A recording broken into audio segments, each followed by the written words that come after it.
Meeting to order. Rodney, would you please lead us in the salute to the flag? Allegiance to the flag of the United States of America and to the republic for which it stands, one nation under God, indivisible, with liberty and justice for all.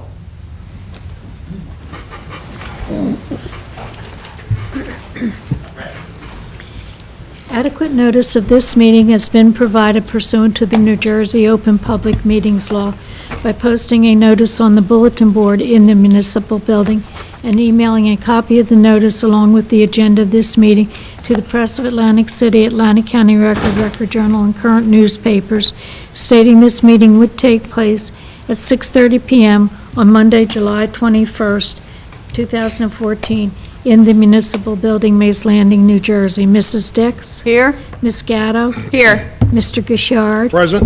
Mrs. Link? Here. Mayor Silva? Here.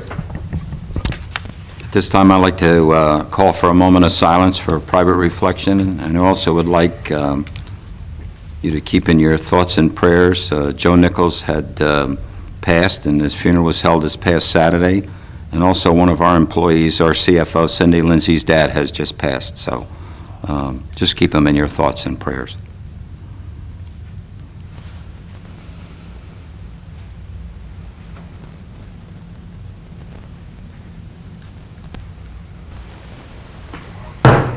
At this time, we have our Assemblyman Vince Mazzio here.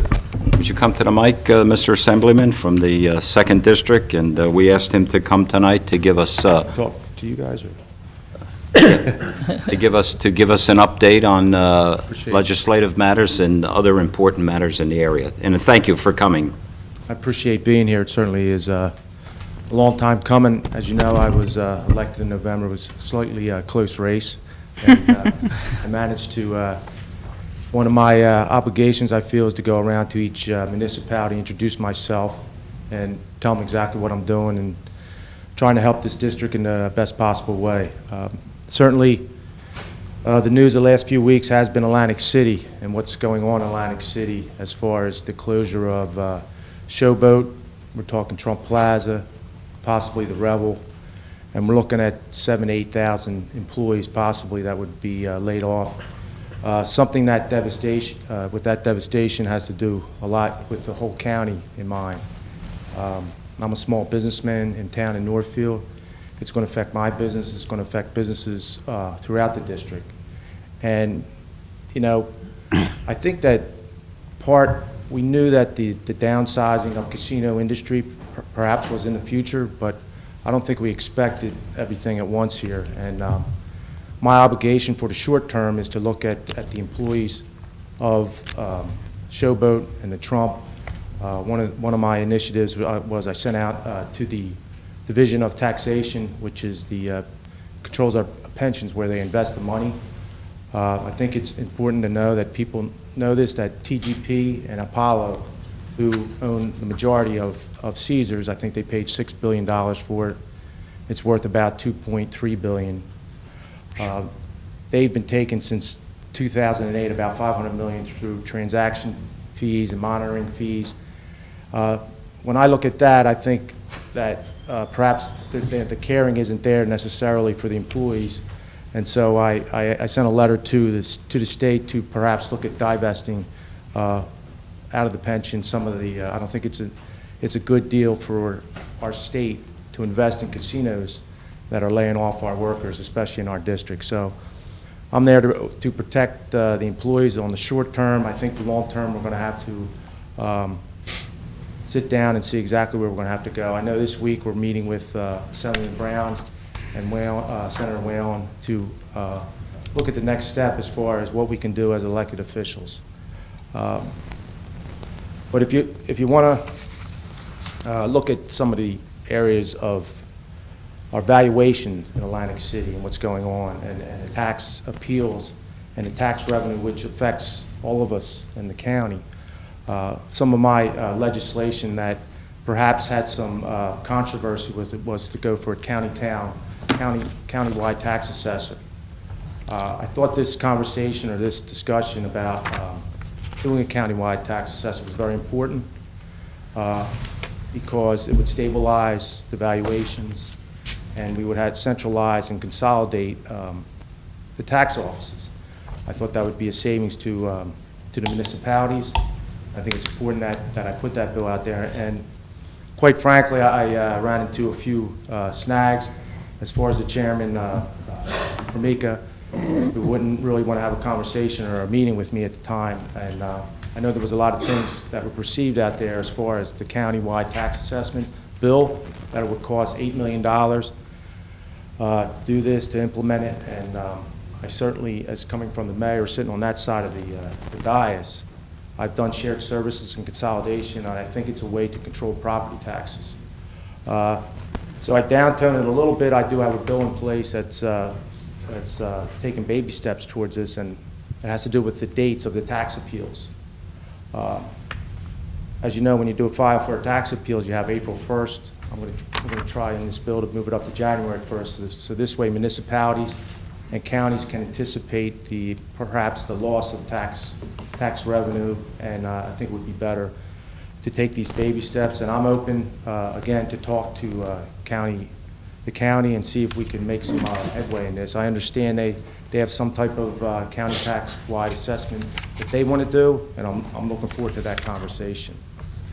Other things that are very near and dear to my heart, I've been working with a lot of veteran groups. I have been when I was mayor, and one of the bills that I implemented was the scholarship fund for the military, those who were killed in action or disabled. I think we're putting a scholarship fund together.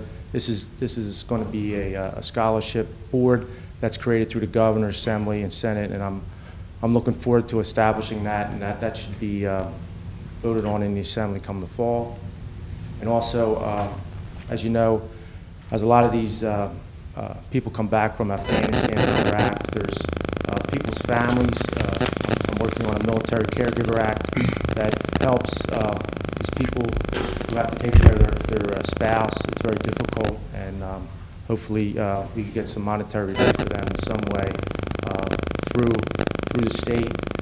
And I'm looking forward for these bills to come by and pass. Now, I understand you have business to do here, so I wanted to give a little bit of an update, and I really appreciate this opportunity to come in here. If there's any questions or any thing that you want me to work on and get back to you on, I'd be happy to come to you. But Mr. Assemblyman, has there been any word on the senior tax rebate that normally comes out around August? Are you familiar at all? Yeah, I understand that, and my understanding that it's been pushed back to 2015, I believe. Pushed up to 2015, deferred till then. We won't get one this year. Yeah, it's not going to happen in 14. It's going to happen in 15. So that's not a good thing. That's coming from the municipal level. That was one of my Is your phone doing pet that? peeves. The state has the power, and to take, as you know, the state aid that I know Northfield never got back to where it was 6 or 8 years ago.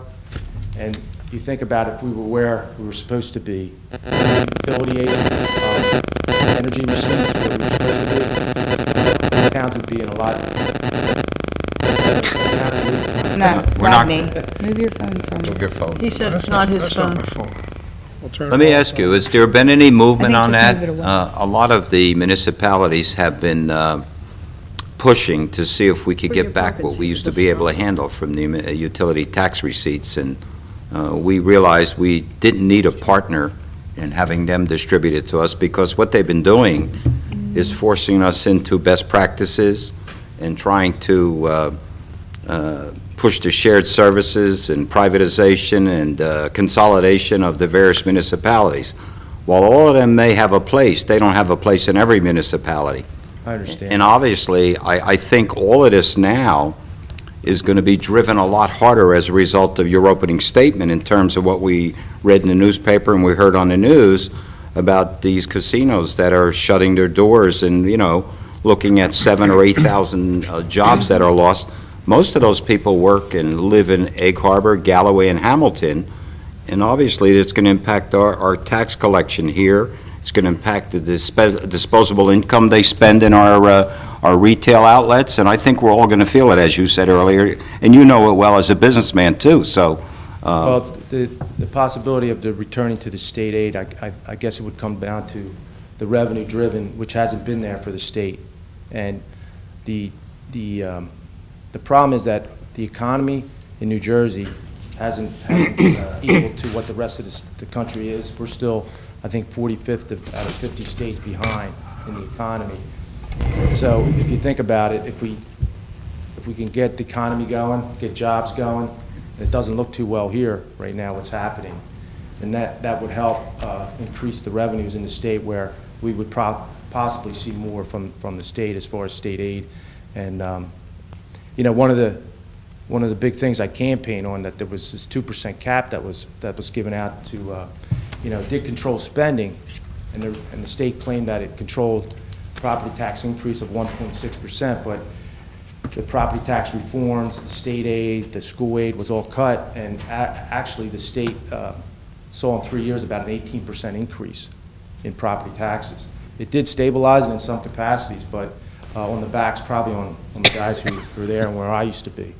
And so I have an understanding of that, and I know what you're talking about, and I certainly will look into it and fight for that. that and one more thing, I think you read in the paper the other day about school enrollments going down in the various municipalities, but their budgets aren't.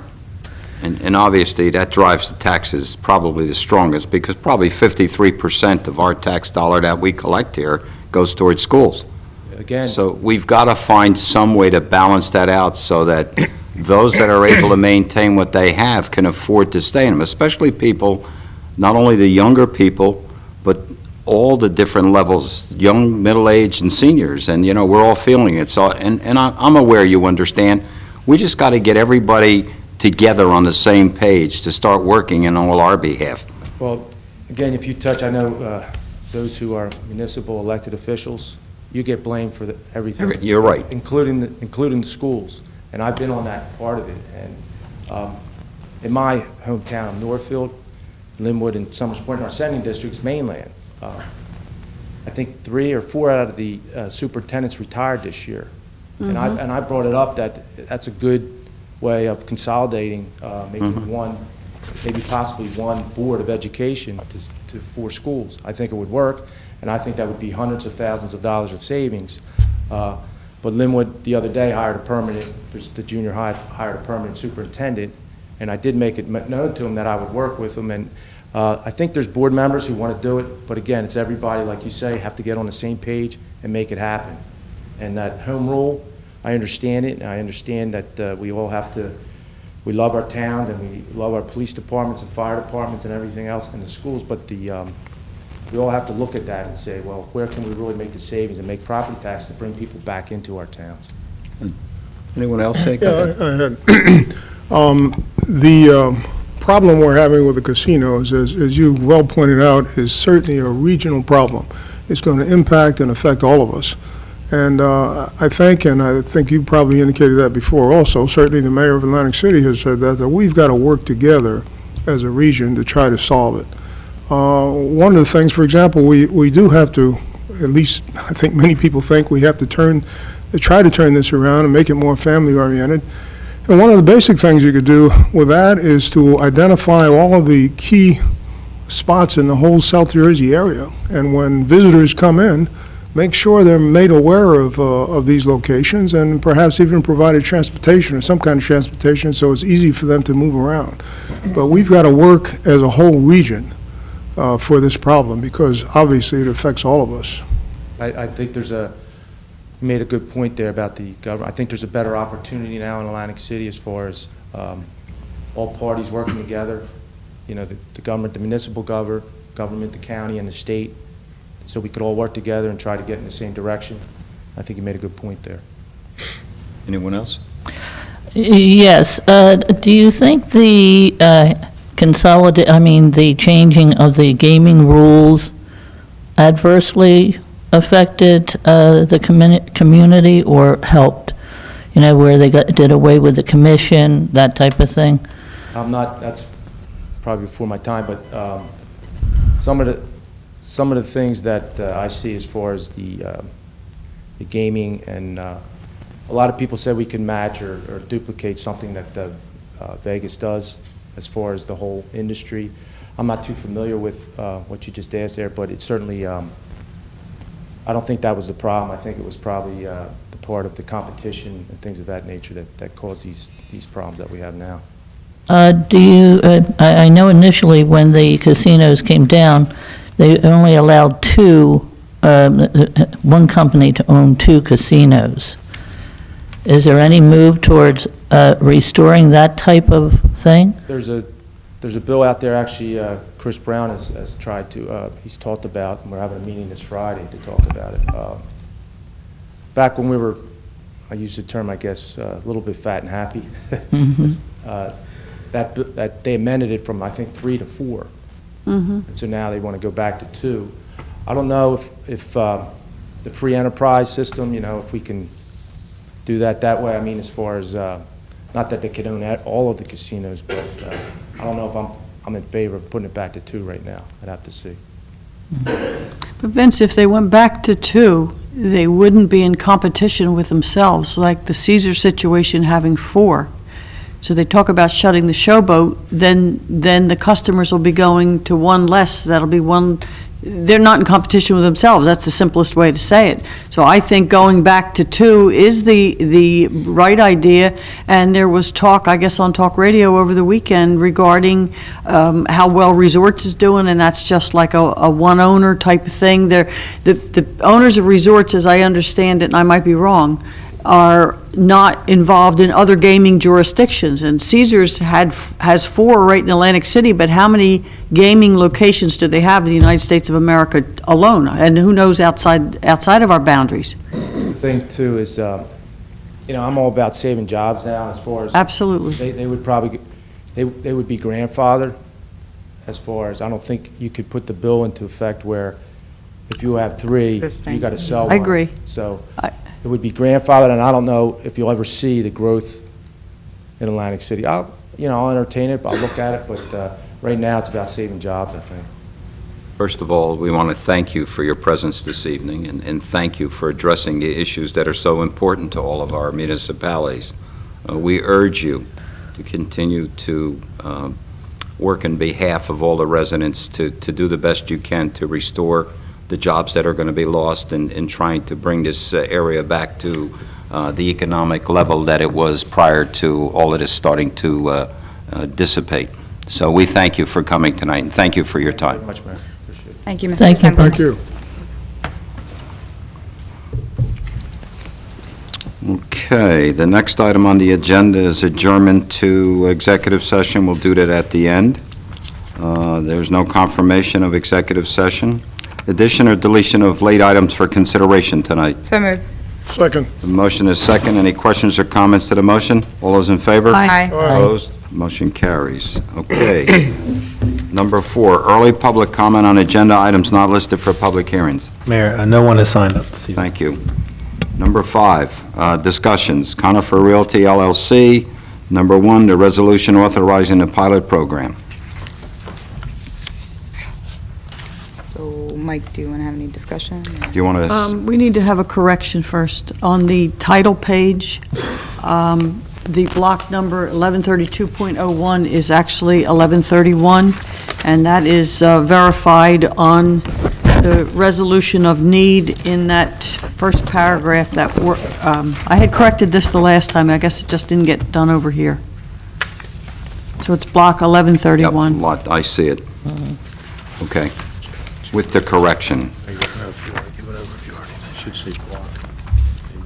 Should be corrected on the agenda if that's possible also, because that's what gets published on the website. Oh, yeah. Anyone have anything that they want to discuss any further on this resolution? Maybe we should have a short presentation since there's, Phil? I think the solicitor should, Well, the solicitor and Phil, do you want to just, Well, we'll start with Phil. huh? We'll start with Phil. Go ahead, Phil. Rarely get company here. You're not used to it, I know. don't get all excited. Yeah, you should bring refreshments. Good evening, Mayor and committee members.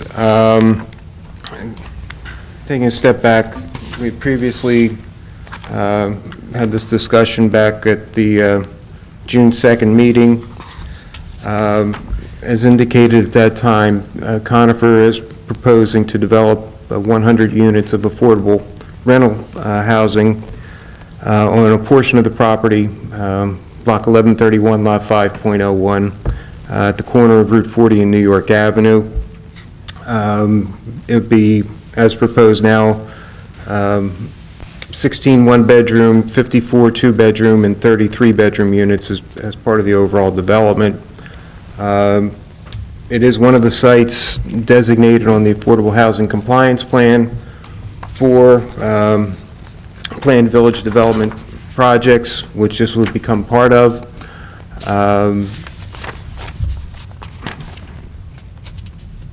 In reviewing our level of compliance so far with our first and second round plan, and not even getting into the third round numbers yet, currently we have based on what was approved at the time of court certification and other actions as far as approved and unbuilt units in the township, out of an initial obligation of 380 housing units,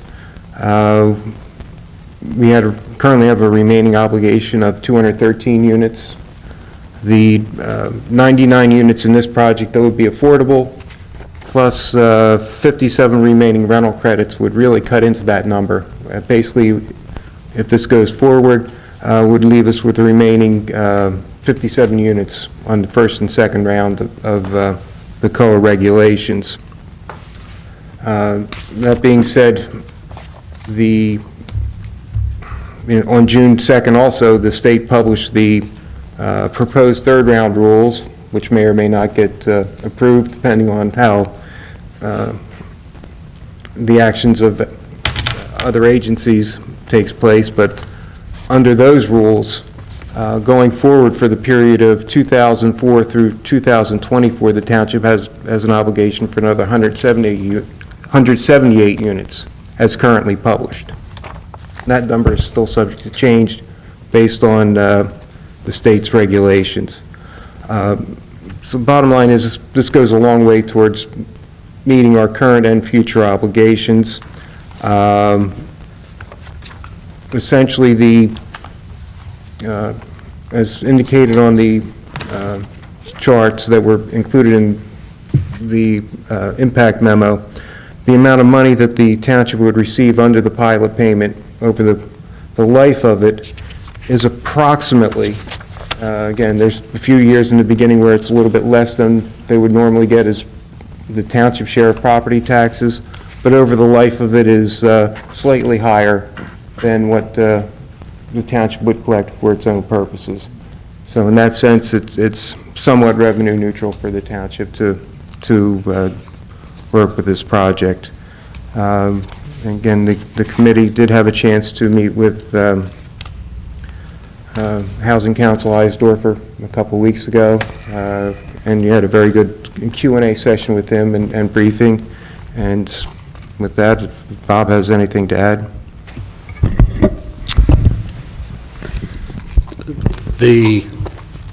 For the members out here, the Supreme Court has determined in a number of cases that each municipality has an obligation to provide for low and moderate income housing.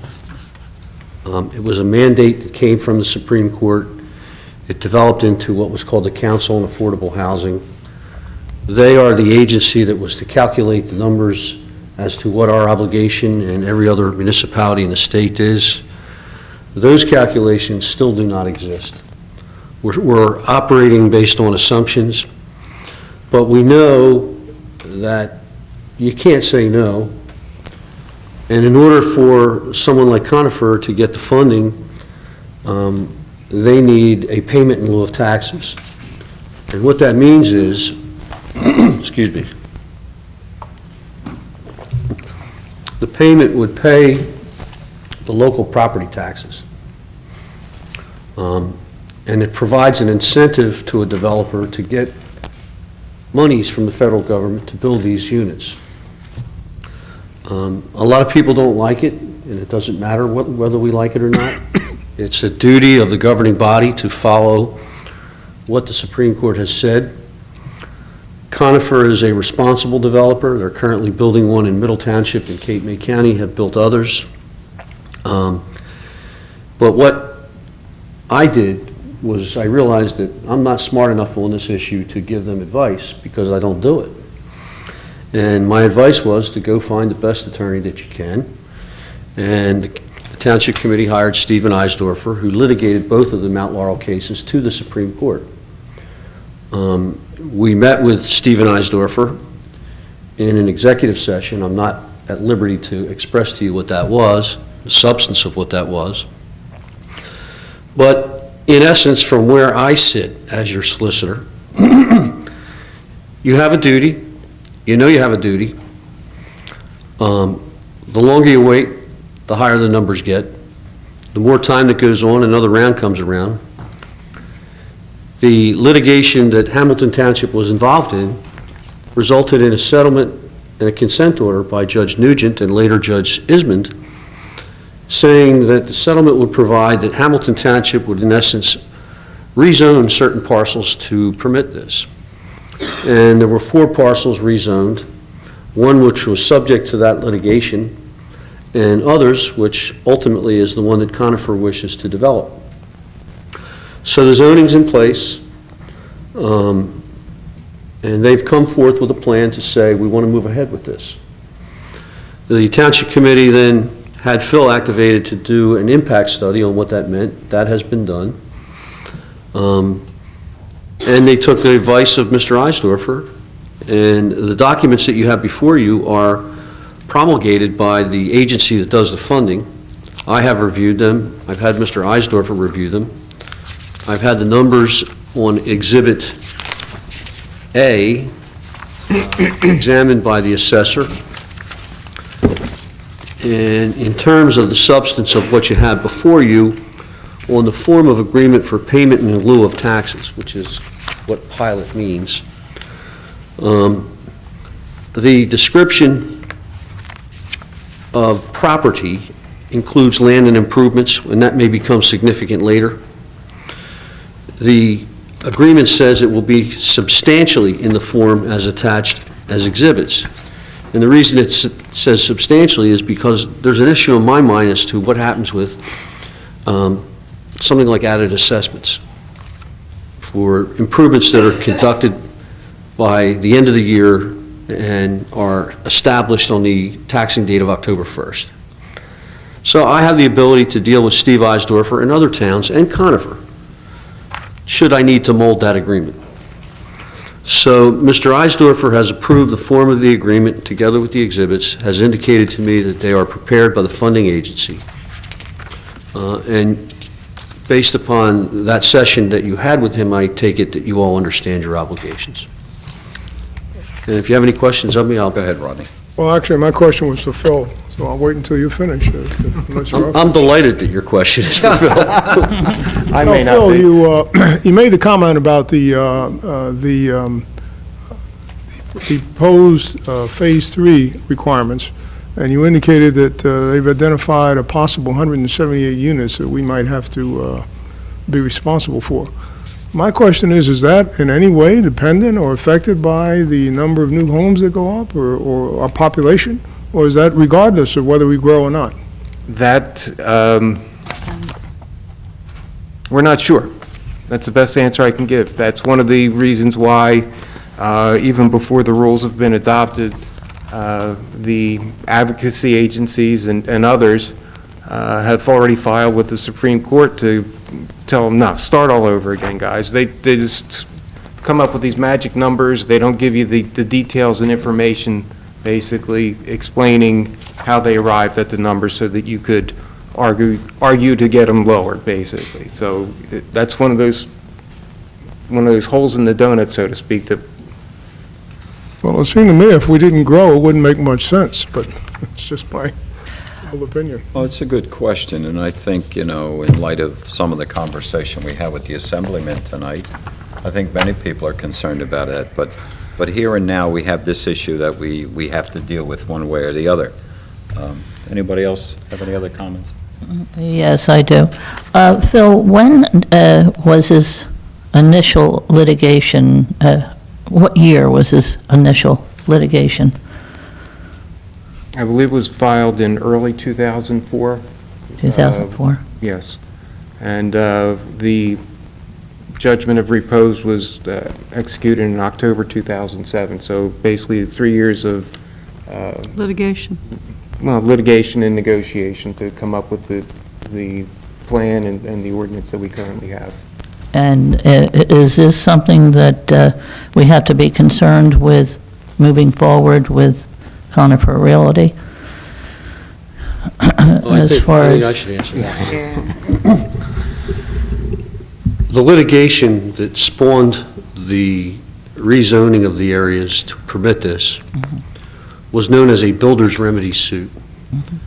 And under the Mount Laurel's decisions and the regulations coming out of COA, if you were to deny this, and if you were to deny it without sufficient proof of some detriment to the public, or some argument that you've already met your housing criteria, you would be subject to a builder's remedy suit by not just Conover, but anyone that owns the remaining properties. And, you know, there's issues on, you know, potentially use variances and the negative criteria and the positive criteria in this case, which you prove for a zoning application, are self-evident on the facts, in my humble opinion. So the risk is you go through the kind of litigation that the township went through before. I couldn't surmise what the result of that would be, but I can see where the state is going with these things. Well, now, when we say affordable housing, what is the financial range with which they're going to rent these facilities? I understand it was around 30,000, or? For the- It depends on the size of the household, the size of the unit. It's a number that is adjusted annually based on the regional income. Essentially, though, it's for what's classified low and moderate income, which is around 50% of the region median would be considered the threshold for low income. It's the upper threshold for low income. And 80% of the regional median is the threshold for moderate income. So Phil, if the median income was 50,000 and you're saying 80%, it would be a family making 40,000 would be the 80%? Correct, yes. Okay. So, you know, basically, you know, township employees, local folks, they're working people, could be starting out, could just, you know, be going through a tough time, as we've talked about and before. seniors. And, you know, that's who it's intended for. Okay. Yeah, I have What I questions wanted too. to. Go ahead, make it Aileen. clear. Phil, I know we talked about this when the presentation was made on June 2nd. This is needed for them to be able to apply for this funding through Housing and Mortgage Finance Agency or something? That's correct. Do we have a timetable on the funding application, i.e., is it 2 years out, is it 1 year out? When do we expect that they would have the funding commitment to go to the next step? I believe, you know. It's a and- two-part question. Yeah. That's the first part. I know that's, had several conversations with Mr. Lewis from Conifer. Obviously, they want to get this in for this year's round, but the resolutions that are before you do indicate that, you know, basically that they've got 2 years to gain that commitment, So within 2 years would be a fair enough answer. where they would get the commitment for the money, yes. All right, so then the second question is, at what point would they be applying to the planning board for the approval of the site work, et cetera, after they get the funding approved? I would defer, if you don't mind, Go I'd ahead. ask Mr. Go ahead. Lewis if he has any idea.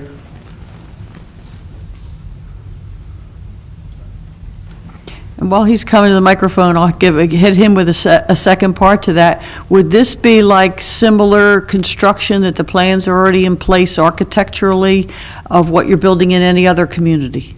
I'll start with the second question. That's fine. We haven't determined it yet, but the exact nature of it, but we do have similar buildings in other municipalities. I could provide you with a list. No, I was just curious if this is not starting with a blank piece of paper and drawing something up. It could be a boilerplate type situation where the architecture is done and it's what's being built in Middle Township or wherever. It's similar. I think we had done a presentation last You winter. did. and You did. Talked about. You showed us. Yeah, we had. Yeah, they were. We had all of that. Pictures. Lovely. But they are similar. The insides of the buildings are very similar from project to project, but the exterior, we're trying to design something that fits in with the community. Okay. So And in it a did. more organized area, we'd have a lot of brick out here. We'd probably have a lot of siding, maybe some brick for accent. The reason for the question is if it's already ready, then it expedites the approval process as opposed to, as I said, starting with a blank piece of paper. That was the reason for the question. So now you want to go back to application to the township, a Yes. timetable, any idea? The issue we have is that we have to first go to the Pinelands Commission and get a certificate of approval from them. Correct. I think it would probably be 6 to 8 months. Okay, And we have to do a significant amount of engineering to get to the Pinelands. So I think once you get the Pinelands approval to get to the planning board is probably pretty quick. So I'm thinking maybe 8 to 10 months. In parallel to seeking funding. Yes, well, we can't apply for the funding until we have preliminary site plan approval. Interesting. So Okay. there's Oh, a real okay. incentive for us to work very fast to get the Okay. site plan approval. If we didn't have the Pinelands, I'd say we'd be before the board within 5 months. They're not known to be speedy. so then you could get this project approval through the planning board before you have the commitment for funding? We'd at least get preliminary site plan Gotcha. before we even apply. Okay. And typically what we do is we wait till we get the funding to go back to get final site Good. plan. Rodney, you had a question? I really just had, for the purposes of the public, I wonder, maybe everyone here is aware of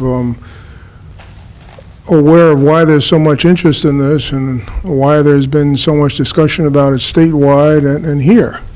And basically, it's because of the tax implications.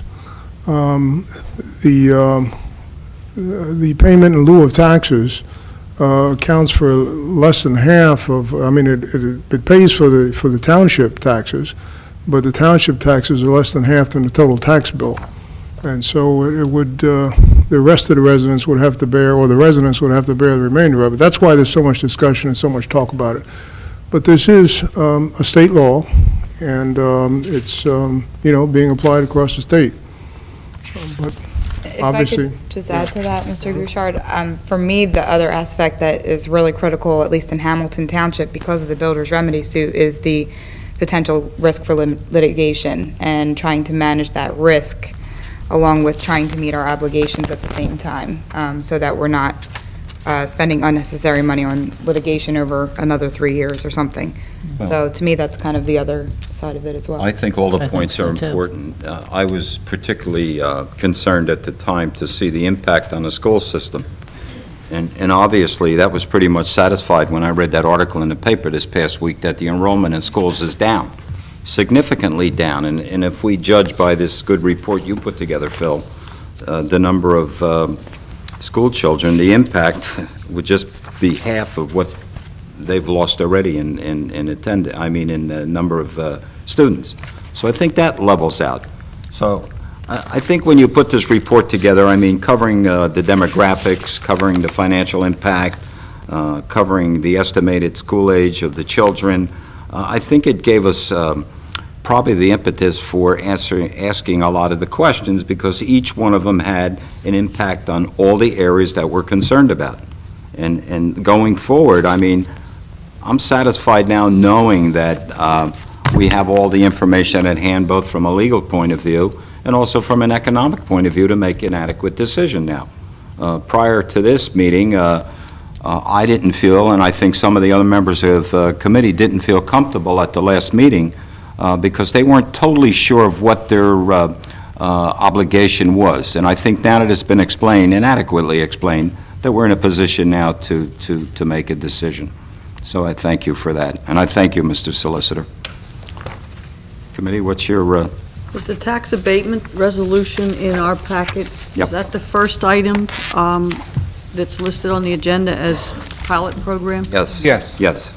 Tax abatement resolution, then the next one is the, is in the back of that is the resolution of need. So I would move to approve the resolution authorizing pilot program. Second. I have a motion and a second. Are there any questions or comments to the motion? Mrs. Anderson, can we have a roll call vote, please? Mrs. Dix? Yes. Ms. Gatto? I just want to state for the record that, again, Conifer, I believe you are a very responsible builder.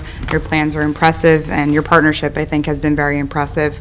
I do not believe that this is the right development in the right place, but I do think that is in the hands of our planning and zoning boards to work out. So, based solely on the advice of counsel to mitigate litigation risk, I vote yes. Mr. Gouchard? Yes.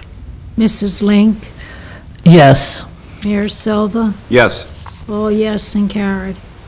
Okay, thank you. Next item is the resolution of need for a proposed 100-unit affordable housing development, Block 1131, Lot 501. Roger, we're identifying that as a single page at the back of the, it ends with... Let me double-check on that, Aileen. Hold Well, on. it ends with now therefore be it resolved, and there's four sub-paragraphs.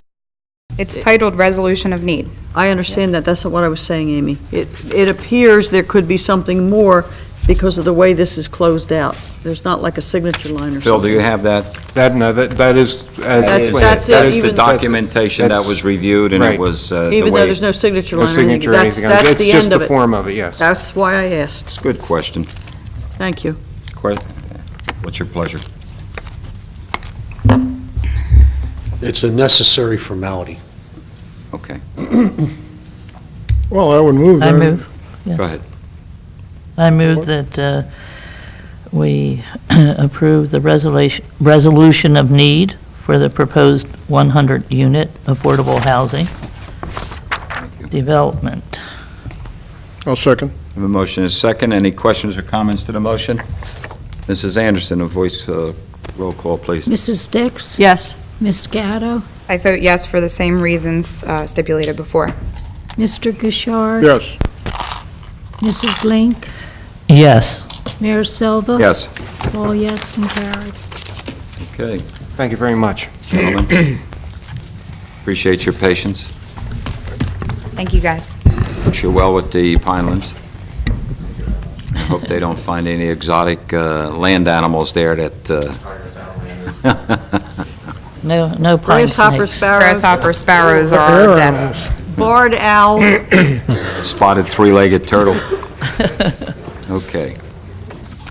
All right, the next item on the agenda is the authorization for issuance of $7,621,000 bond anticipation notes, bands, in the aggregate comprised of a rollover of a portion of the existing $3,150,000 ban in the amount of $2,775,000, and the additional $4,846,000 for an additional general capital improvements and making certain additional determinations in connections therewith. Now, that was a mouthful, Mike. Would you like to explain that, please? In layman's terms. Well, we have debt. Over the past several years, we've been doing projects, paving streets, building improvements in our parks, different things. And this year, we've committed several large projects as well that we're under contract for. So we have a choice between doing bans or bonds, which is a luxury that a lot of townships don't have, but because of our low debt, we have the choice between doing the two. We met with our... Ban being a bond I'm sorry, yes. anticipation note. Yes. Yes. A ban is a bond anticipation note. It's a one-year financing tool where bonds are typically 10 years or longer.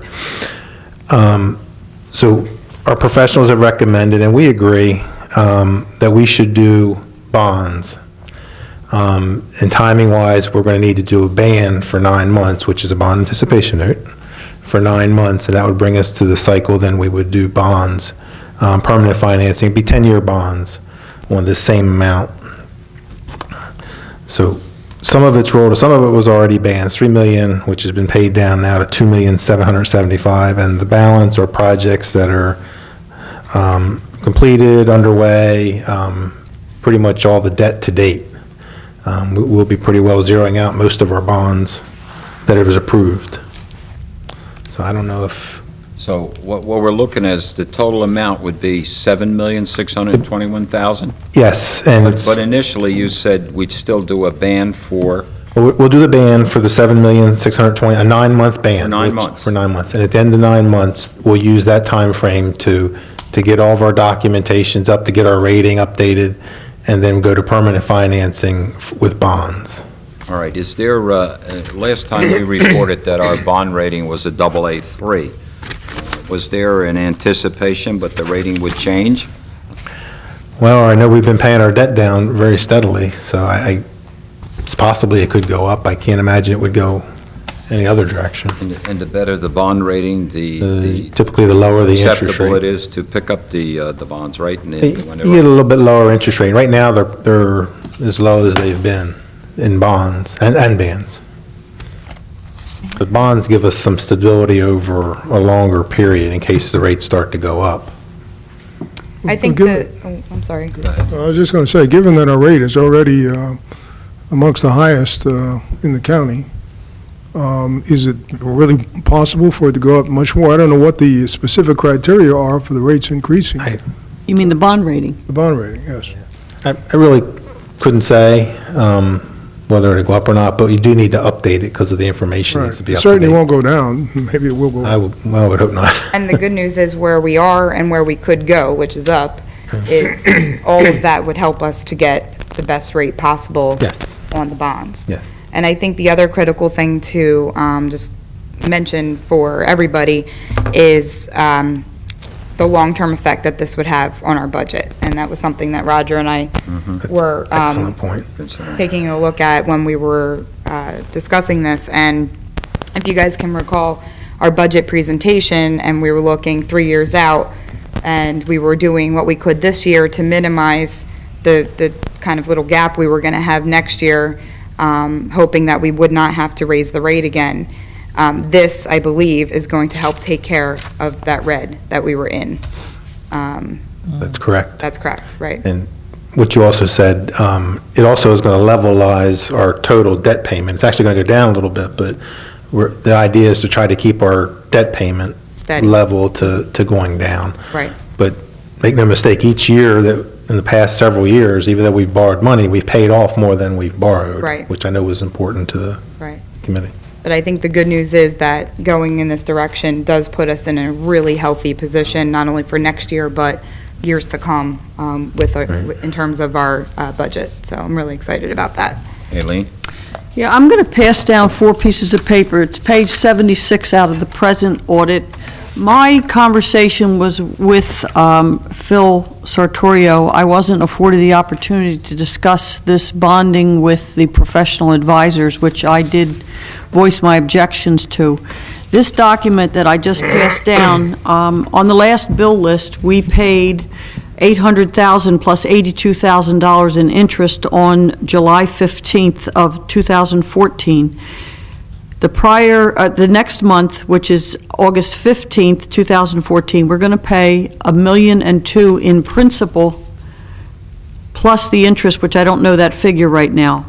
My objection to the timing of what we're doing, i.e. 9 months, was the singular 2 words I used, cash flow.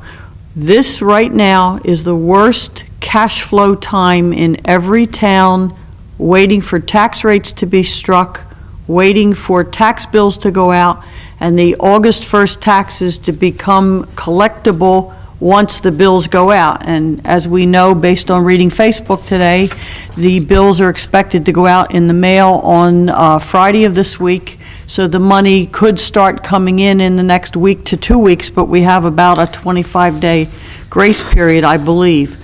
I think to go out for this kind of money with a due date in the summer, which is our low cash flow, that's what my objection is. I would rather see this be a timed to September, from June to September, make it 12 months, so that the coming due of the bond anticipation note a year from now will come in at a time when the tax bills have been collected, the cash is in the bank to pay whatever principal amount and the interest that we will have to pay at that time before we get hit with the new permanent debt. I don't object to the permanent debt, I don't object to the 10-year term, I just don't think this is the best way to do it, and unfortunately, I wasn't afforded the opportunity to discuss that with bond counsel and Phoenix advisors, who I've worked with extensively in the past. Mike, what was their recommendation? Hold on, Mrs. Dix, can I just confirm, did you have the opportunity to discuss this with our CFO? Yes, I did, with Mr. Sartorio present. Okay. Did you raise any of that objection there? Everything I've just said, I said in that meeting. I'm sorry Mr. Sartorio left, because he could have confirmed No, it. it did. But he could be here to confirm it for the rest of them. But that's my objection. It's strictly the cash flow for next summer, being in June, when the May bills have come in. We have big chunks we have to pay to Greater Egg. We have big chunks in debt service we have to hand to the grade school. And that's what eats up the cash that we've already collected. That it's simply, having worked with finances for so long, that I recognize that.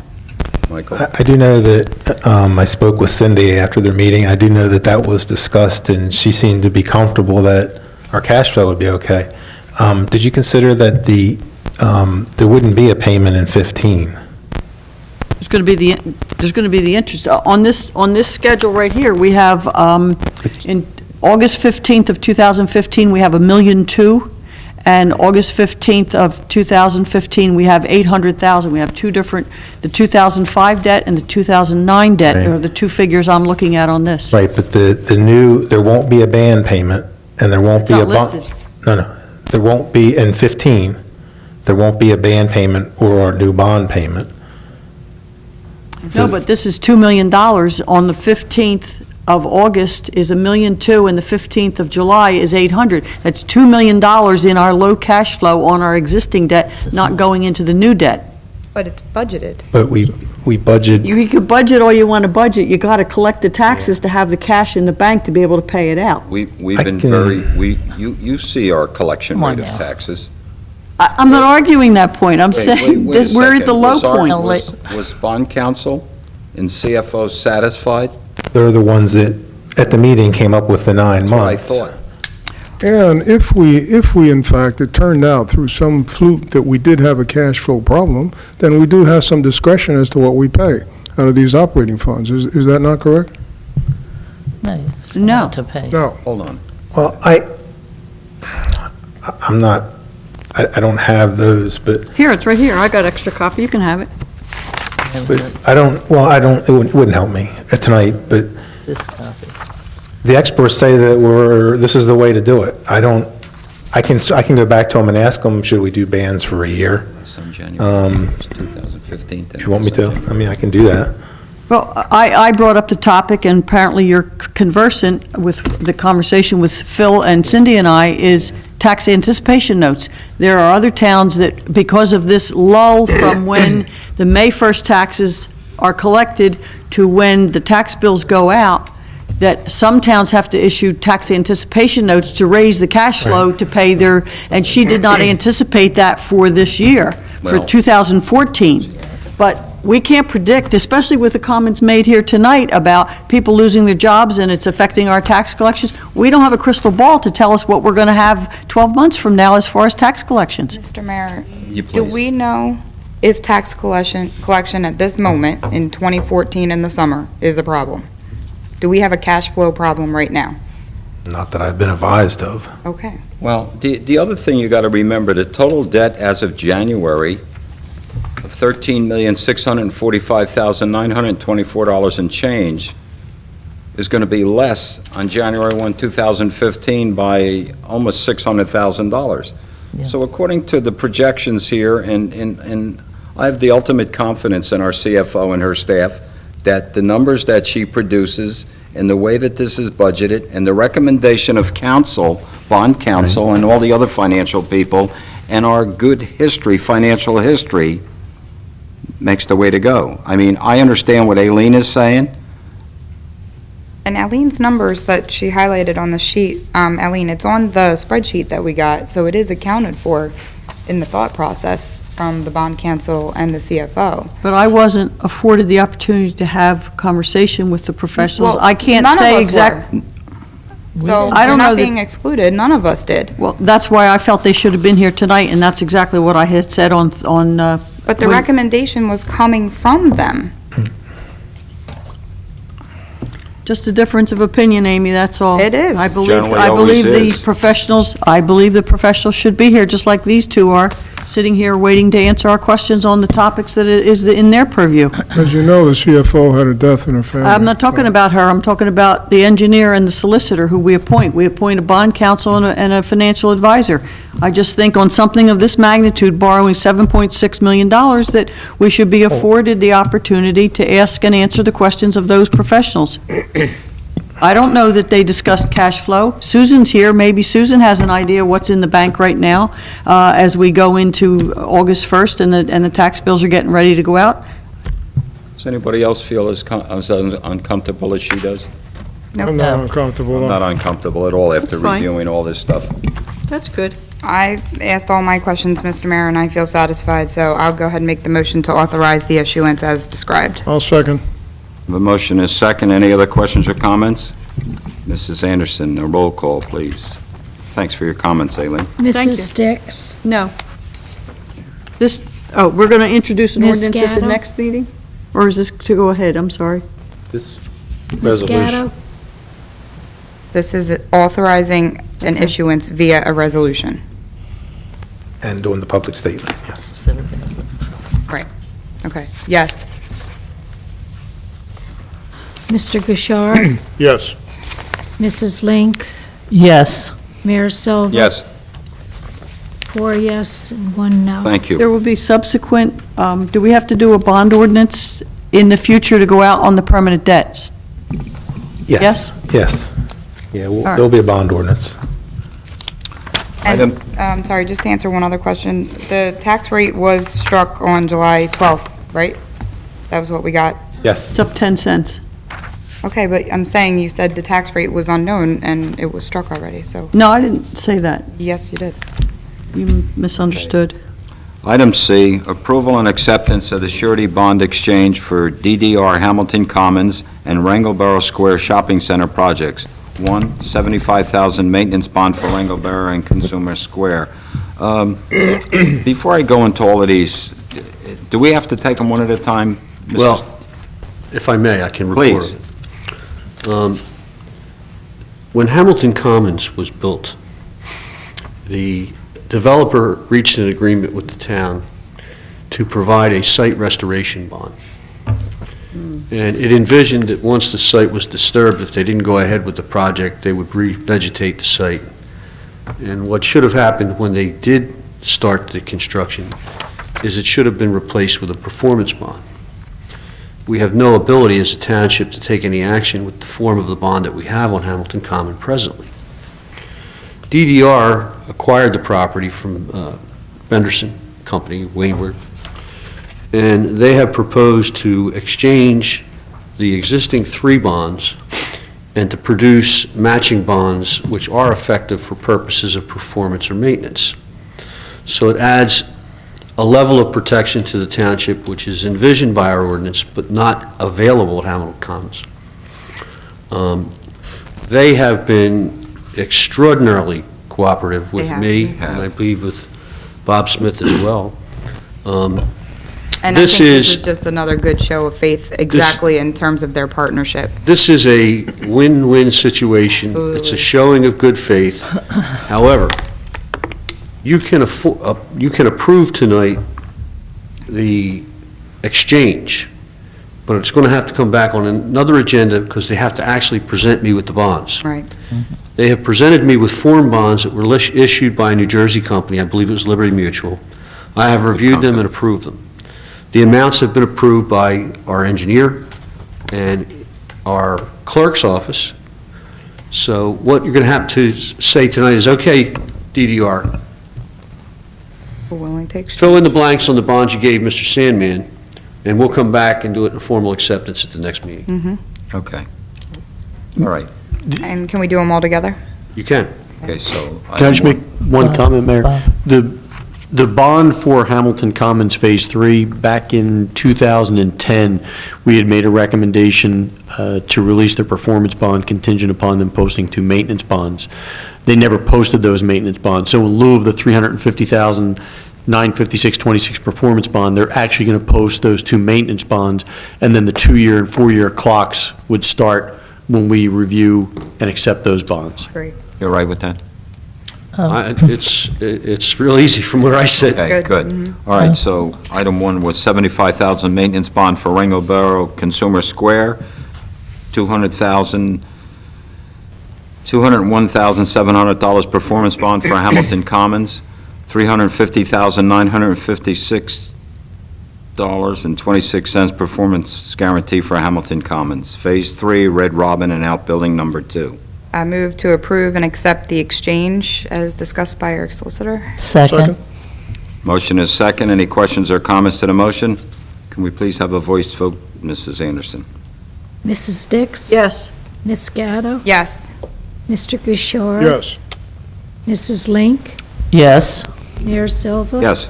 All yes and carried. Thank you. Item D is a resolution of support for legislation proposed by Assemblyman Brown calling on the state to refrain from permitting casino gambling outside of Atlantic City and to refrain from any legislative, executive, or referendum action before January 31st, 2016, and after a thorough analysis of Atlantic City's economic viability has been completed. So moved. Second. Motion is second. Any questions or comments? All those in favor? Aye. Aye. Opposed? Good. It's appropriate. Okay, there's no introduction of ordinances on number 6. Number 7, accept and authorize Remington and Vernick's proposal for engineering services. A, the inspection and contract administration for Leapy Track Recreation Complex Football Field Irrigation System not to exceed $5,250. So moved. Second. Motion is second. Any questions or comments? Mrs. Anderson. Mrs. Dix? Yes. Ms. Gatto? Yes. Mr. Gouchard? Yes. Mrs. Link? Yes. Mayor Silva? Yes. All yes and carried. B, revised proposal for Leapy Track Recreation Complex expansion, preparation of plans for additional parking and restroom concession stand permit plans for submission to Pinelands Commission not to exceed $19,700. This would take us into kind of our next stage of all of our plans out at Leapy, right? Yes, this is for the next step. Right. It's really just the site plan, the conceptual plan is to get us through Pinelands. It's not the bid documents. That would be a whole different thing, but Yeah. yeah, we need this for Really great a to see all planning this tool. moving forward, so thanks to you and to Bob for all of your hard work on it. We really appreciate it, and I make that motion. I have questions before we do that. We'll have a motion on the table. Got a motion on the table. Have a motion. Do we have a second? Second. Second. The motion is second. Now, are there any questions or comments to the Yeah, motion? on the capital, I don't know if Susan's going to be able to answer right off the top of her head. On the certificate of availability of funds for this, it's under ordinance 1766, which is this year's ordinance. I'm trying to figure out, by looking at the report I received today, what is the line item section of that capital ordinance that we're charging these contracts to? 1766, 2014. Yeah, is it the recreation improvement line item? The other choices are Lenape Dam, which is a no, and Town Hall parking lot, which is no. Mike is saying yes. It's the recreation piece. The recreation component at the front? Yes. Okay. All right. Ask for any questions or comments. We've got them. Mrs. Anderson. Mrs. Dix? Yes. Ms. Gatto? Yes. Mr. Gouchard? Yes. Mrs. Link? Yes. Mayor Silva? Yes. All yes and carried. Okay, the next item's the consent agenda. I'd like to move items 8A, including the additions of 1 and 2 on the late list, through 8N. Well, we have a motion. Do we have a second? Second. Motion is second. All those in favor? Aye. Aye. Aye. Opposed? Motion carried. And Mr. Mayor, if we could just make sure the public knows a couple of the events that are listed in here. The Mays Landing Golf Club is going to be doing a fireworks display on August 8th. I believe the Cologne Fire Department is going to be doing coin drops on July 25th, 26th, and August 15 and 16. I don't think I missed anything else. Amy, the country club is a $10 fee. Right, they're Entry having like fee. a whole big thing, but I'm just saying, there's fireworks. Oh, okay, it is open to the public, though. If they It's $10 to get in. for it. Yeah. It's not a private event, yeah. Unless you Okay. park up the street, Judy. What? Park up the street, you can watch them. Cheater. Next item on the agenda is personnel. Authorize the police chief to advertise and run a hiring process to create a hiring list for patrol officer. I'd make that motion with the understanding that our list that we created is now exhausted, and we've had, I think, 2 resignations of officers who are moving on elsewhere. So we have 2 openings and need to create a list. I'll second the motion. I have a motion and a second. Second. Question. I had asked Questions or comments to the motion? Phil, and I'm not clear on the answer. Are these officers regular patrol officers as opposed to specials? Regular patrol, Regular. And how long have they worked here? couple of months. Less than 2 years. We will be getting some of our money back. That was, I think, the How question. will we guarantee it? The chief's putting the bill together, I think. Thank you, chief. It's a state law. There's a statute in Title 40 that permits us to bill whatever municipality they're going to. Once they're appointed at that municipality, we draft up the bill, which my assistant has already done. We have an idea of what those costs are going to be, and then it's submitted to that municipality for reimbursement. Before we send anything out, though, I would like to run it through our solicitor first, and then go ahead and send it out. And this would be the education component. If we paid for them to go to police school, this is the reimbursement. It actually covers training, part of the hiring process, field training while they're here working, part of their salary that we paid, part of the salary of the field training officer. So there's a number of things that are included in that bill. Right. Just out of curiosity, Thank you. must be prorated. How is that prorated? It's based on how long they're with us, but it'll probably be around 50% is what we'll be able to recover of our total expenses. Good. Thank you, chief. I appreciate that. You satisfied, Mrs. Yes. Dix? Thank you. All right, next item on the agenda. Yes. Well, can we have a vote on that, Mrs. Anderson? Had a motion and a second. Yes. Mrs. Dix? Yes. Ms. Gatto? Yes.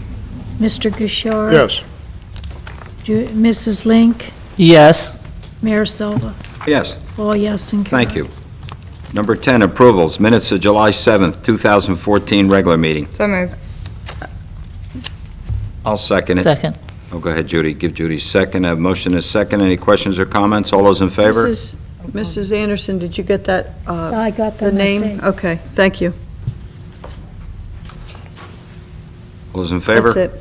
Aye. Aye. Opposed, motion carries. B, payrolls and bills totaling $1,089,877.82. Moved.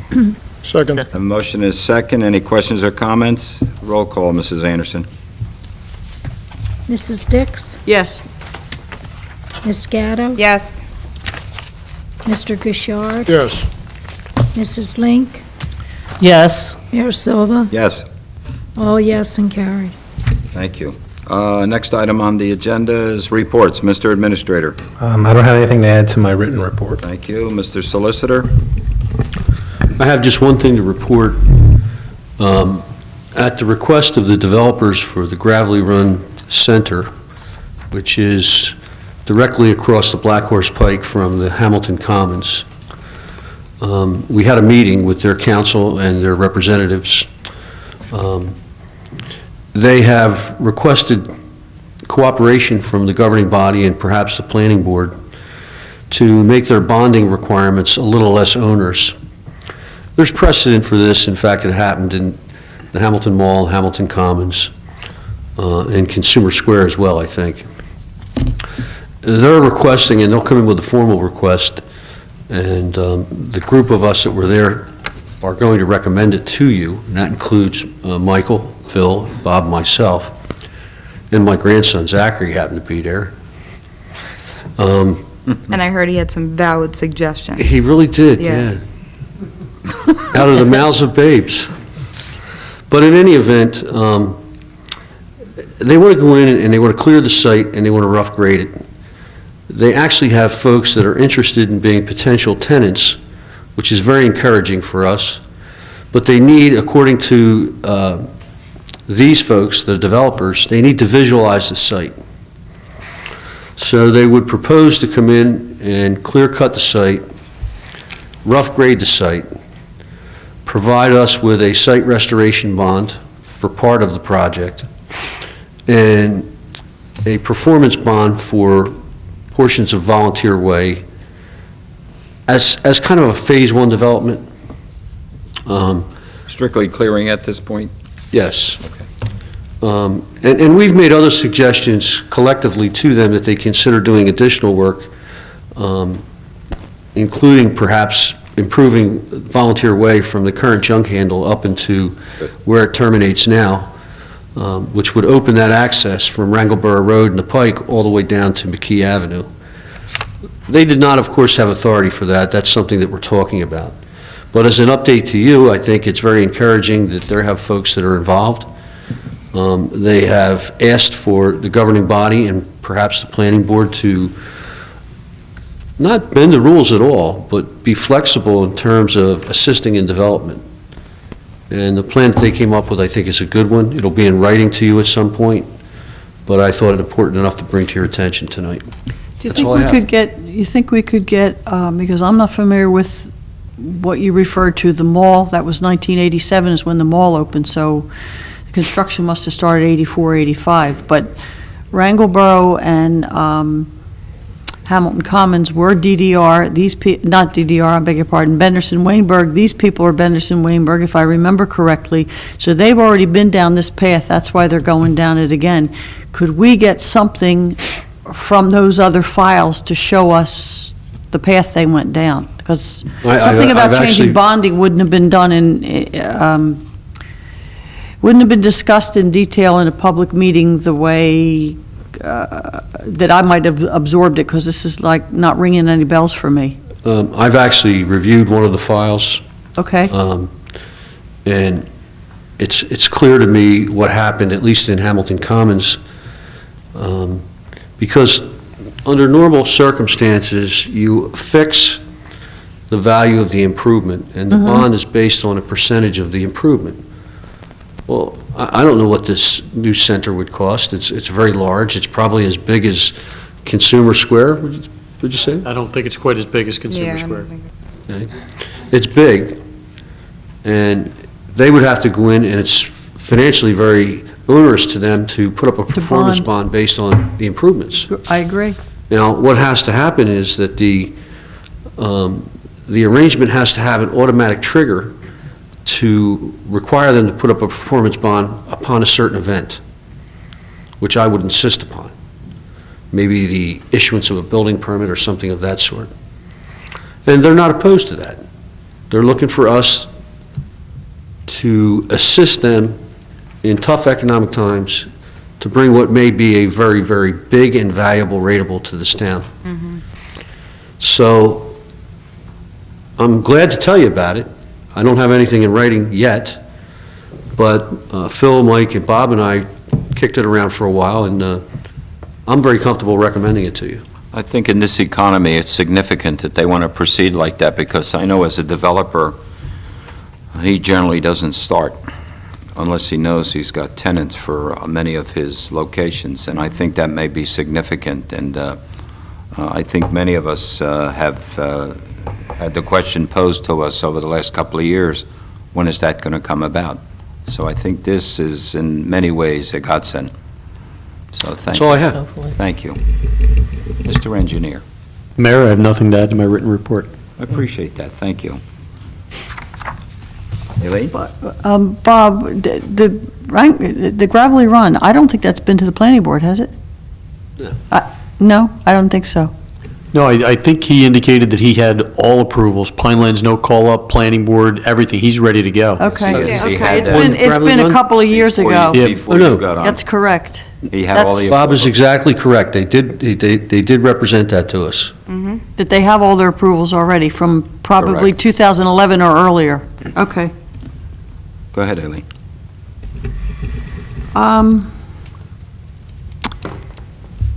Sometimes you have to do what's hard, and you can call it what you want. Roger, you and I had a meeting. We had a meeting on May 7th. We had a mediation. We had agreements, and part of the agreement, which was a side agreement, was we would have a meeting to discuss the different items I had listed as whistleblower type. Who'd you have that side agreement with? We had it from the mediation. So. At this so- point, I would caution you, Eileen. That's fine. What I was about to say is we had a meeting on June 19th, and we talked about a variety of things, Roger, you and I, with our attorneys. And Stop. Please stop. You're invading the province, in my opinion, of the spirit of the mediation, the purpose of the mediation. And I wasn't there and I wasn't involved. I don't know if there was a confidentiality clause with that, because most of the mediations that I do have them. But regardless of what you're about to ask, I am asking the four of you to consider my recommendation not to respond. And I'm saying that not out of rudeness to you, Eileen. I'm saying that out of an abundance of caution as it relates not only to that lawsuit, but potentially others.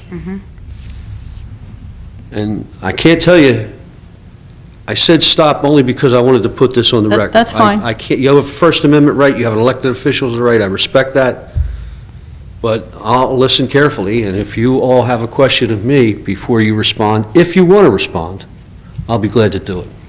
Bob, my attorney and I talked about this at 4:30 today, so And he was... anything you talk about with your attorney is attorney-client privilege. I understand that, but what I'm saying is, he said it was okay for me to talk about this specific topic.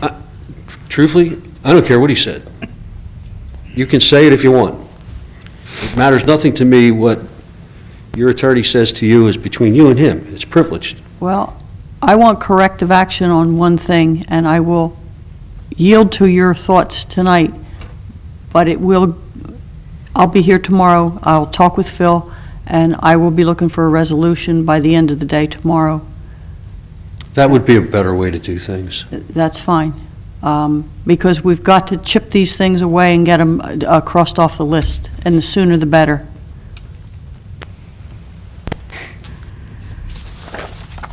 That it? For now, Mr. talk about it Gouchard. tomorrow. Thank you, Eileen. I really don't have anything today. Judy? I do have a question. It might have been resolved before, but every time we pass the car dealership for Toyota, I'm looking at these trucks and cars out on the grassy area.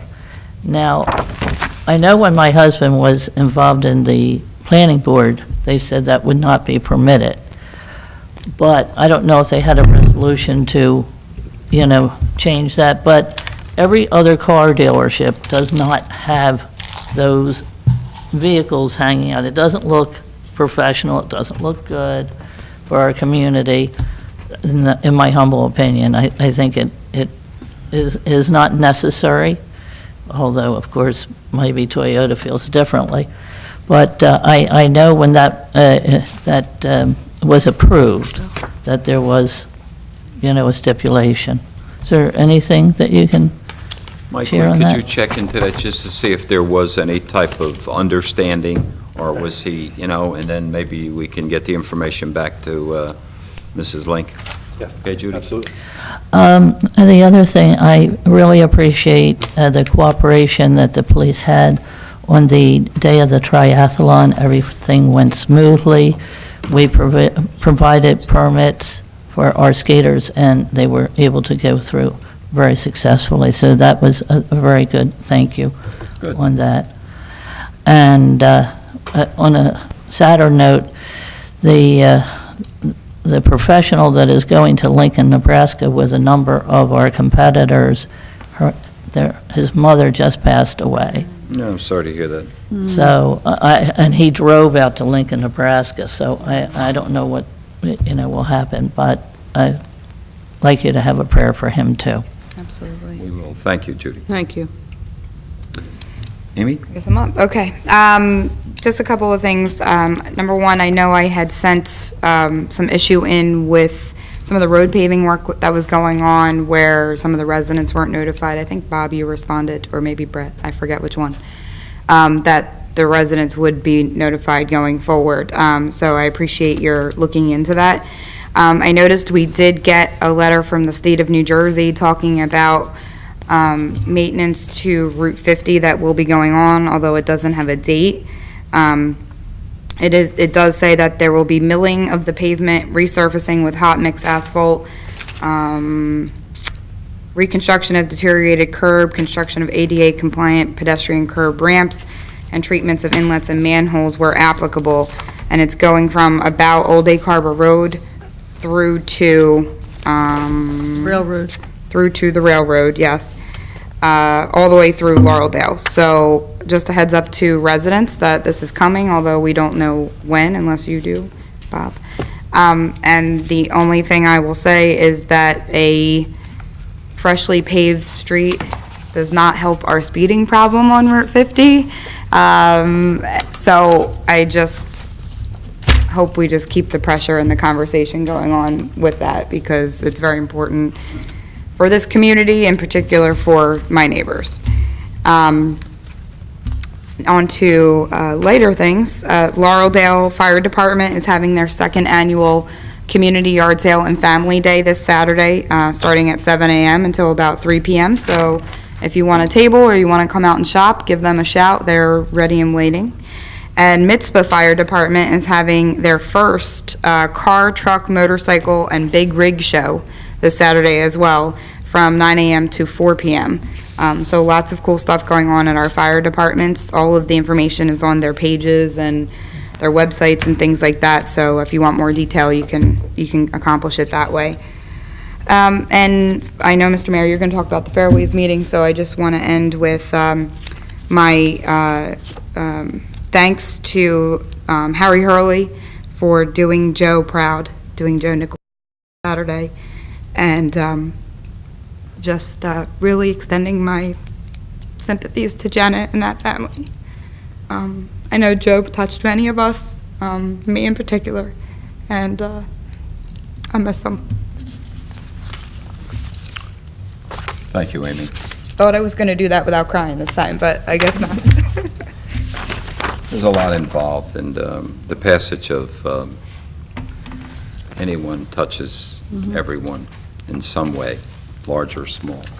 3 in 1 weekend is really tough. Yeah. In fact, I had another good friend pass on. I don't know if many of you knew Mike Sherman, used to be the Director of Yes. Highway Safety. Mike and I used to work together. And Jeff Wood. Jeff And, yeah, Wood, so Janice there's- Foster. There's generally so many, and And my wife's brother. I'm sorry to hear that, too. Too much.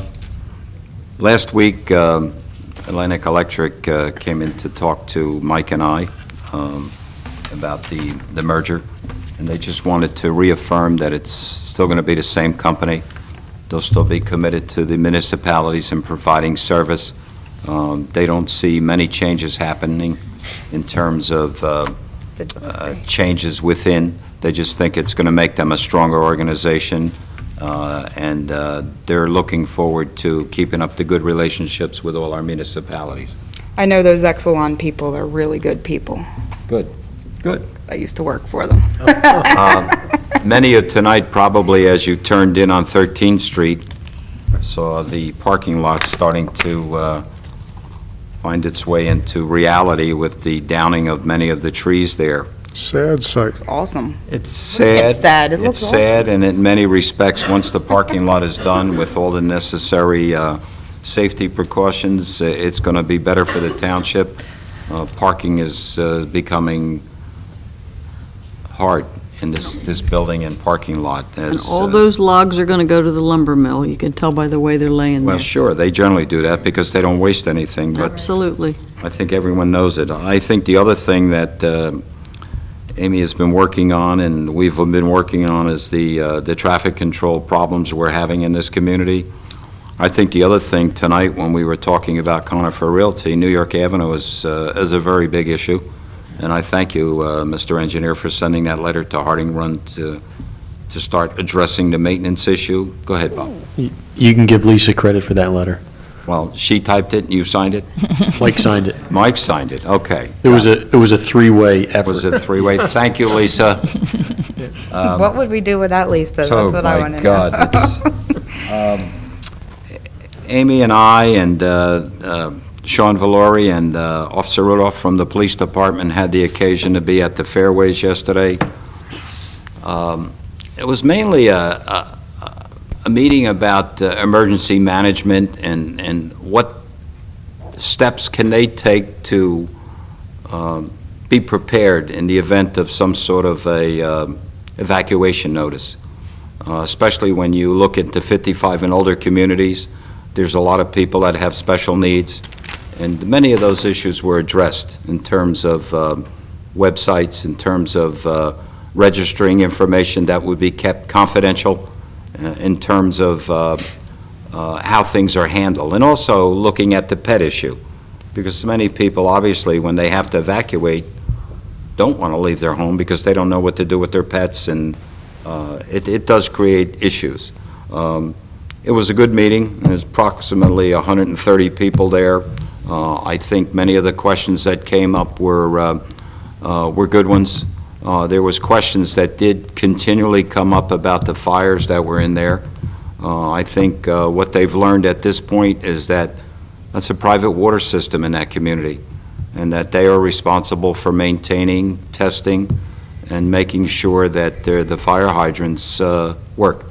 As far as the supply lines come in from a 12-inch main, and, you know, there's 8-inch feeders off throughout the various different streets in there. But many of the questions that are coming at us on committee, and I'm sure other members of the committee get hit with them, is the traffic issues.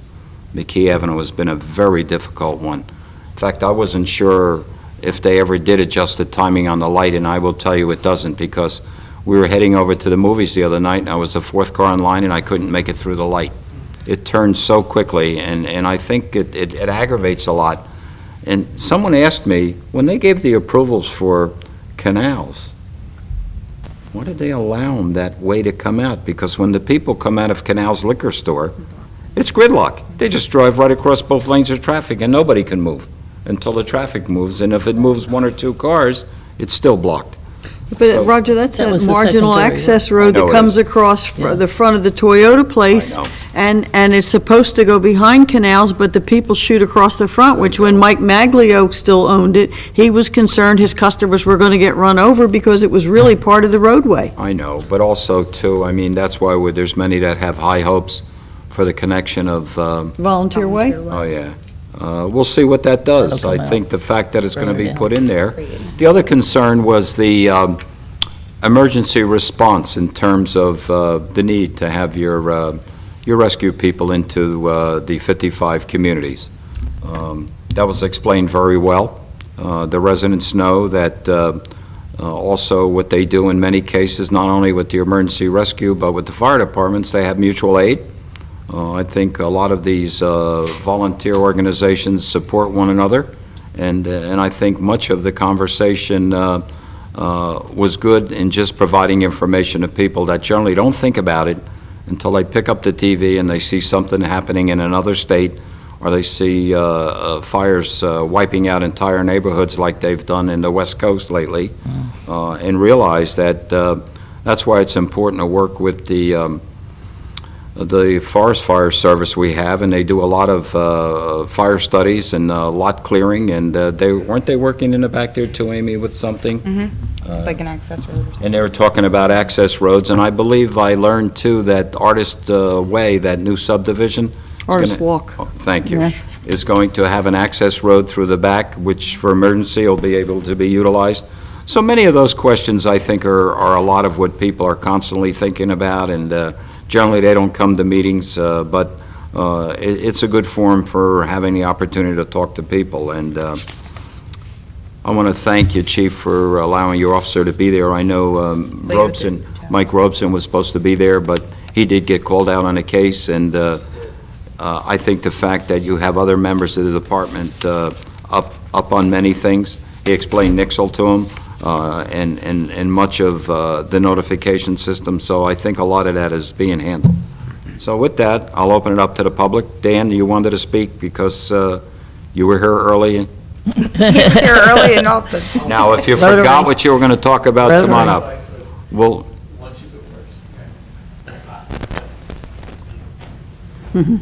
Roger, with four of the casinos closing in Atlantic City, it appears my county taxes will be going up. Because as you know, a portion of your I think we're property all, tax goes to Jim, the county. we're all going to feel it. I know I've been invited to a meeting in Atlantic City on the 24th, this Thursday at 10:30. They're having someone from the Department of Labor there.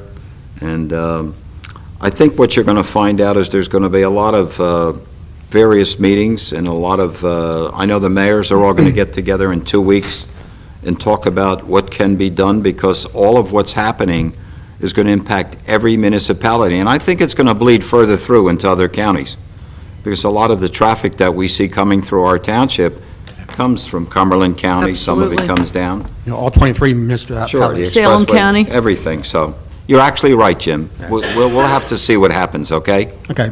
So, Jim, this is probably no consolation, but in Atlantic City, the rates were going to go up by 50%. They did get some state relief, so it's down to 32%. So at least yours, we won't be hit that bad. Thanks. thank you. Will they still be subject to property tax? They can't just leave the place and not pay property tax on Showboat and But the taxes were based, the On- tax assessment were based on the revenues of the business. Yeah, and- I And since the revenues have fallen, that's where they've gone with all these tax appeals in tax court and settled what was Borgata, 88 million or something. They have to borrow the money to hand 88 million back. Well, the other shame of, and I think Well, what they still bothers can me do it. is they're closing the hotel casinos while they're trying to attract convention business. And for how many years now have they been talking about getting more hotel rooms so they could get that type of business into the city? Casinos, conventions. So there's a lot of issues, and I understand. I don't think there's any one solution, but they're going to have to come up with something. Sir, Well, I don't know if you want me to have the microphone, because I usually don't give it back very could you often. speak up a little bit? Okay, my There name you is... go. You're used to addressing crowds of people. I was going to say, once I get the microphone, I usually don't give it back. Couple of things. Number one, Dan Snodgrass. I'm president of the Rotary Club. I wanted to come and actually thank all of you for your support to our Halloween parade. We have our third committee meeting coming up on Wednesday. Planning is really in the works. We've got a lot of things coming. This is the 60th anniversary of the Halloween parade. And it is going to be big. I think that's the best way to describe it. It's going to be huge, and it's really going to be something memorable. So we've got a lot of things going already. As a resident, I would like to thank you for working on New York Avenue. I live in Victoria Point. The road is wonderful, but the intersections are disgraceful. Agreed. So, and I see that, the second Artist Walk coming in, and I wonder, with all of the traffic, just getting in and out of the development, all three intersections, Pine, Grand, I guess if you want to call it, going through, Kate's, and then going out to Route 40. Those are the three ways that you can get anywhere from that area, Victoria Crossing, Victoria Point, Artist Walk.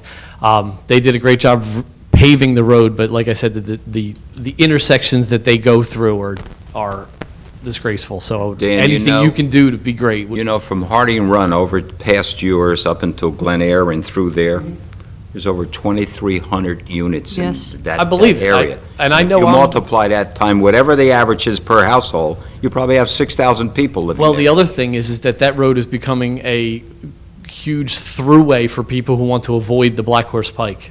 So You it's should not put it- even, Which road is that? this is West Jersey. West Jersey. Okay. West Jersey, Riga, whatever Which town has- you're in is what Put a they toll call road, it. they'd come back out. But, I mean, that road at between 4 and 7, Is impossible. it's not even, I mean, it's just a constant stream, and I can understand how much more people moving it's going to get worse. So as a resident there. And number 3, I did want to commend one of your employees, Lisa Marcongolo, I believe, right? Letter writer. A letter writer. I've never met her, and I just wanted to tell you, like, as I wear different hats of different organizations in this town, not only as president of the Rotary Club, but trustee of the Mason Lodge, whenever I've asked her to put things on the electric sign for our breakfasts and things like that, she has been more than professional and more than willing to help. So I just wanted to put that on record, how great she is to work with, as an employee of the town. So. Dan, the Thank part you. you forgot, Good job, Lisa. Save this tape, Lisa. dumping traffic into the traffic light by canals. Eaglesmere is 103 units. That's not even done yet. Wait a minute. Yeah, but Eaglesmere is at 103 units. Stonecrest is 103 units. I won't even talk about the long cul-de-sac that's going back to sheriff's sale again. Then you hit 458 units at the Fairways. Just down the street, opposite the Fairways, across their backyard line is Egg Harbor Township, and all those houses dump in on this same intersection, which is Egg Harbor Township housing coming in on ours. And I agree with Roger on the 2,300 number, because when you add all of those, Victoria Crossing, Victoria Point, the 125 under construction now at Artist Walk, Brewster, and there's over 500 at Harding Run, but only 300 and some of them are built. The rest of them are pending the affordable housing. And now you throw these 99, 100 rental units in, it's huge. And also, there was a lot of people that weren't happy with opening up Cates Avenue all the way through, because it became a major cut-through, right? And Absolutely. a speedway. And it's the bad part is that should be a county road, because it's crossing 2 municipalities, and that usually gets dedicated over as a county road. That would make it easier for us. I will tell you, as a resident of Victoria Point, I avoid Kate's with I'm all sure. costs, just because of what you said, Roger, is the traffic light. If it's 10 o'clock at night and I need to get to Wawa, that's fine, but at 5 o'clock, there's no way I'll go. No, you're around. absolutely right. Wait till Dan. they open Volunteer Way from the Black Horse Pike, If you because get that, that done, it'd be better. There you go. the Volunteer Way is supposed to be the bypass off the Thanks for Black your Horse comments, Pike. Dan. We appreciate Yeah. you and your comments.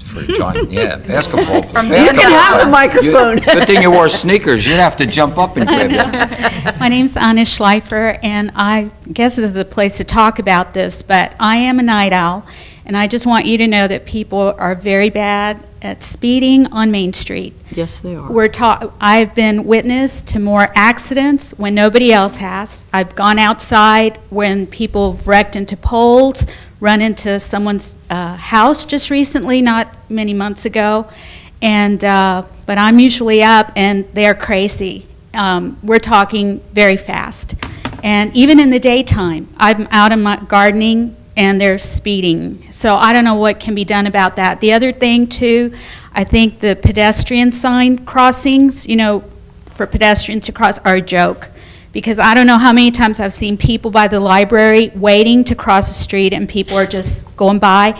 And they've also done it by Boaks. So, and I realize that maybe people might say, well, who's crossing at that corner? But I know that there's been times where I've stood there, and I know if I've stepped out, I'm going to get run over. So I just want you all to know that, like I said, I've been witness, and there's people been asleep. The lights have been on because there have been accidents on Main Street in the middle of the night. Either they've been drunk or, like I said, they just fly by. So anyway, just want to make a comment about that I find that it's very dangerous. And there's so many homes right real close to the sidewalk that, you know, you could be asleep. I don't know where people's bedrooms are, but if a car runs, I mean, that one was really horrible. The one, I don't know what the resident's name is, but you know which one I'm talking about. The guy ran through the tree and hit the edge of the house, right across from near the pub. Yeah. So, anyway, okay, that's it. Chief, that is a 25-mile speed limit, correct? It is. And is that right, Anna, right? And, oh, one more thing. The other thing that people don't do is I don't understand this. I think maybe people should start going to classes again because I've seen, and this aggravates me, when the light, you know, you're waiting, the light turns green for you to go forward and people will turn in front of you. Like they don't have the right of way. So and that happens a lot at Route 50, you know, that intersection. It does, you're right. So, okay, that's my But spiel. thank Thanks, you. Anna. Yeah, thank you. I wasn't aware that there was that much of a problem Oh, on yeah. Main Street. Is It that, definitely is. it is a, Yeah. It was speculated, the accident yesterday during the funeral, that the female driving on Main Street was going in the 30 to 35 mile an hour. That's an estimate of the witnesses. With cars lining the street because the funeral was so huge. 3 cars were damaged. It's a shame. oh. They go faster than that. Yeah, I'm sure. Anyone else in the public? Mr. Percy?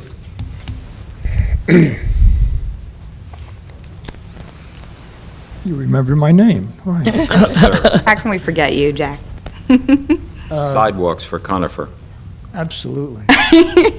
Double wides.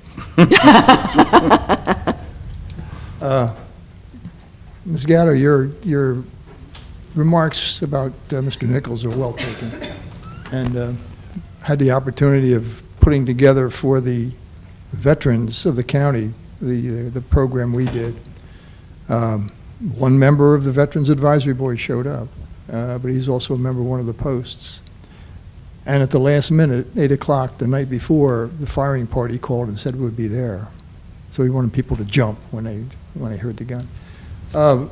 My reason for stopping tonight, and I want to make sure that I wasn't here when you went through most of the dissertation about the pilot program. Because as you were aware, I was here before, and I don't like the pilot program because it's, as far as I'm concerned, it's state-operated socialism. Taking from those who have to give to those who don't have. You know, it's redistribution of the wealth. It's an economic theory. This municipality, and I go back many years before you folks sat there, Mr. Pritchard, he's still here. But we dealt with COA long before this. And this municipality never, ever shirked its responsibility.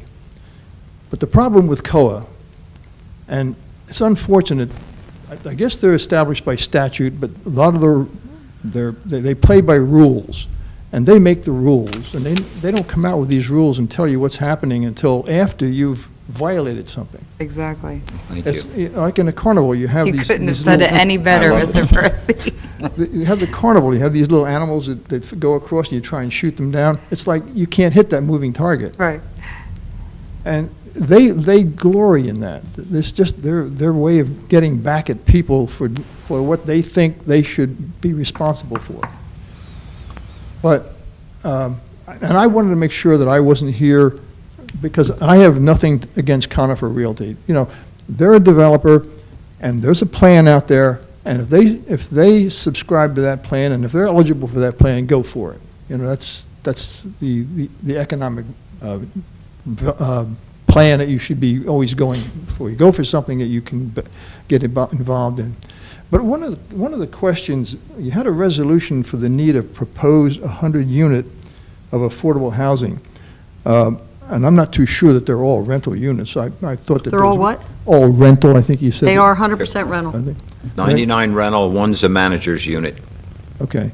So I wasn't really sure about that, but Yep. there's a possibility of getting another 99. Seniors on the ground floor, 1 bedrooms. Yeah. Then the upper are 2 and 3.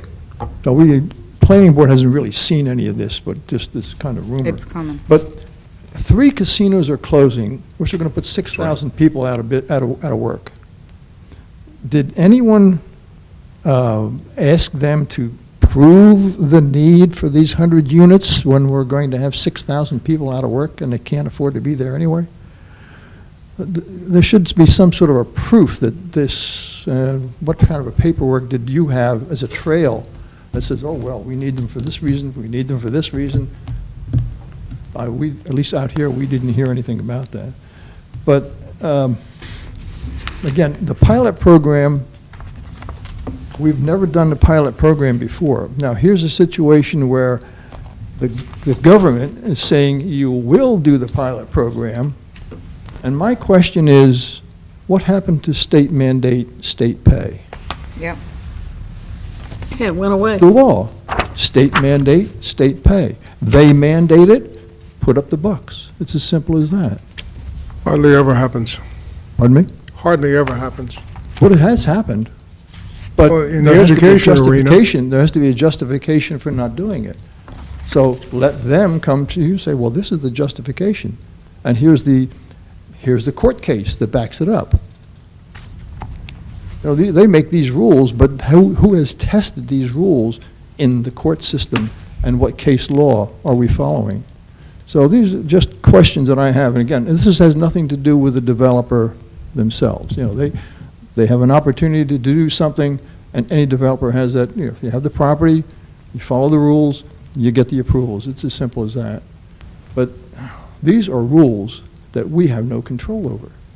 We have never, this municipality has never, ever shirked in its core responsibilities. But every time we do something, they change the rule. Now you have violated that rule because we didn't know you changed it, which is this builder's remedy thing. So, all right, that was just a comment. I wanted to know if any evidence had been posed by we need 100 units of affordable housing when we're going to have probably 6,000 people out of work. Thank you. Thank you for your comments. Anyone else? Move to close the public portion. Second. Motion is second. All those in favor? Aye. Opposed? Motion carries.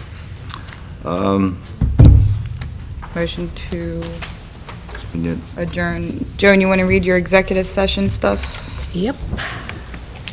Be resolved by the Township Committee of the Township of Hamilton that this meeting be adjourned to an executive session to discuss the matter of the PBA contract negotiations, which is exempt from public discussion pursuant to the New Jersey Open Public Meetings Law. Be it further resolved that the governing body will not reconvene in public session because no action is expected to result from the discussions at this time. Be it further resolved that the results of said executive session shall be made known as soon as the basis for confidentiality is no longer confidential. I make the motion for that resolution to executive session. Second. Motion is second. Any other questions or comments? All those in favor? Aye. We'll adjourn to executive session. We're just gonna Okay, stay in we here? can probably